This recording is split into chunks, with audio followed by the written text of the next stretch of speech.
is putting pressure on some East Coast shores.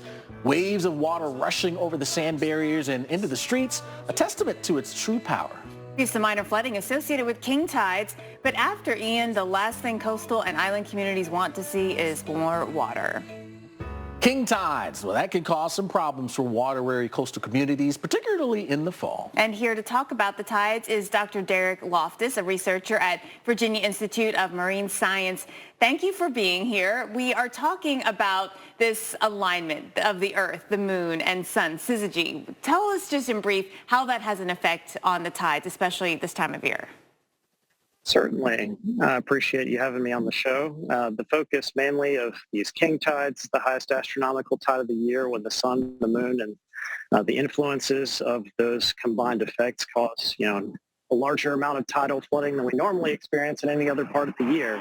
And that, is further exacerbated by the flooding that, is caused by storm drainage systems. We've got leaf litter and things in the fall that also help back up as well. Now, when it comes to these king tides, normally we see them 6 to 8 times per year, somewhere in that range. Are we starting to see them more often? And what is the science behind that? Yes, so we tend to see the effects of the flooding that happens over roadways pretty frequently, about 6 to 8 times a year, as you said, usually in the fall and the spring, usually during these perigee periods of the moon's phase.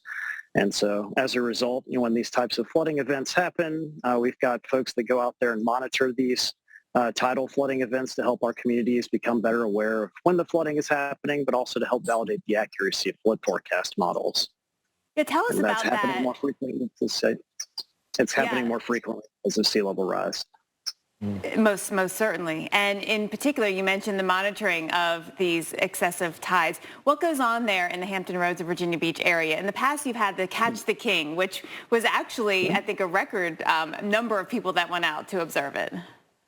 That's right. We won the Guinness World Record back in 2017. We collected nearly 60,000 GPS high water marks with folks using the GPS on their mobile devices through an app called Sea Level Rise, developed by a local company in Norfolk called Wetlands Watch.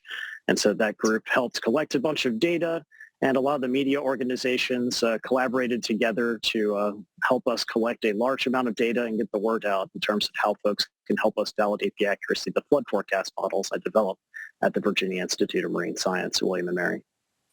Excellent. It's all about forecasting forward. Yeah, absolutely. And of course, a lot more research to come. I'm sure you guys are going to be in on that big time. Thanks so much, Dr. Derek Loftis, researcher at Virginia Institute of Marine Science. We appreciate your time there. Again, this is a big deal, right? Because we continue to see this, and with sea level rise, it continues to have more of an impact on more areas along the coast. Right. I mean, what's been documented is that what might have been 6 to 8 times a year is happening more frequently. And so you get more of the sunny day flooding event. Right now, you're looking at coastal flooding concerns around the time of high tide here in South Carolina.